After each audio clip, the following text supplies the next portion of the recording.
Only one day in Cairo? Don't worry, it's enough to see the pyramids, the Sphinx, and the brand new Grand Egyptian Museum. Here's how to make the most of 24 hours in Egypt. Do you have only one day to see the pyramids? Don't worry, that's more than enough to dive into the atmosphere of ancient Egypt. If you arrive in Cairo in the morning, head straight to Giza. I recommend taking an Uber. Look for the Pyramids Visitor Center. I'll leave a Google Maps link in the description. This is the new official entrance to the Pyramids complex. It opens at 7 a.m. and closes at 4 p.m.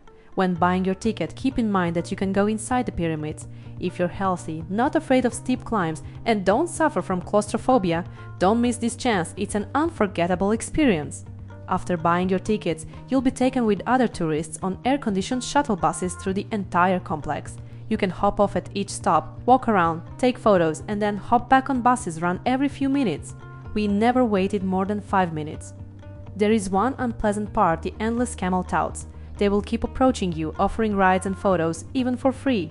The trick is, getting off the camel will not be free. My advice, firmly say no thanks and use a hand gesture to show you're not interested. The last stop on the shuttle route is the Sphinx. After that, I recommend going back to the first stop, where there's a large viewing platform and some cozy cafes. It's the perfect place to finish your pyramids tour with a cup of coffee and that amazing view. There are also souvenir shops here, but don't rush, you'll find better ones at the museum later. From Giza, head straight to the Grand Egyptian Museum. It's brand new, very close to the pyramids, but not walkable. Be aware, local drivers might block your Uber near the entrance. Try anyway, but if it doesn't work, you'll need to negotiate with them. $2–3 is a fair price for the 15-minute ride.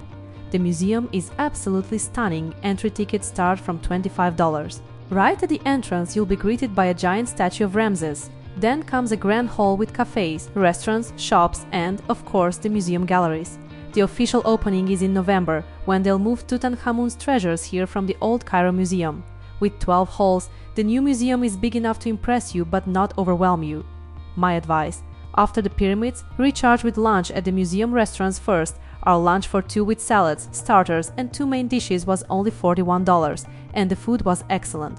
Then continue your visit with fresh energy, walk the sculpture alley and explore the galleries. The museum is open until 7 p.m. If you still have time and energy afterward, head to Zamalek. Tell your driver you want a boat ride on the Nile. You'll be handed over to local touts, and they always name crazy prices. Bargain hard, for example, we got a private boat for two down from $80 to $50. The boats are in poor condition, and Cairo itself may not impress you, but still sailing the Pharaoh's River and imagining the Nile as it looked in ancient times is unforgettable. A quick note on clothing. At the pyramids and museum, shorts or a short skirt are fine among tourists, but from experience I was much more comfortable in light summer pants. Don't forget a hat. If you plan to go into Cairo for the Nile ride, cover your legs, it's more respectful to locals and also more hygienic. Honestly, taxi seats and boat benches are not always the cleanest. After your river cruise, head to the airport. Have a safe flight. If you decide to stay overnight, I recommend the Sarai Pyramids and Museum View Hotel near Giza. I booked a room with pyramid views about $150 per night for two with breakfast and dinner. The best view though is from the rooftop restaurant, where you can watch the sunset over the pyramids, absolutely breathtaking.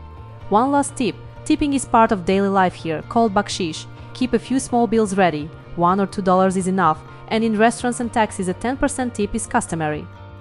If you have any questions, leave them in the comments and don't forget to subscribe. There's a lot more exciting and useful travel content coming up.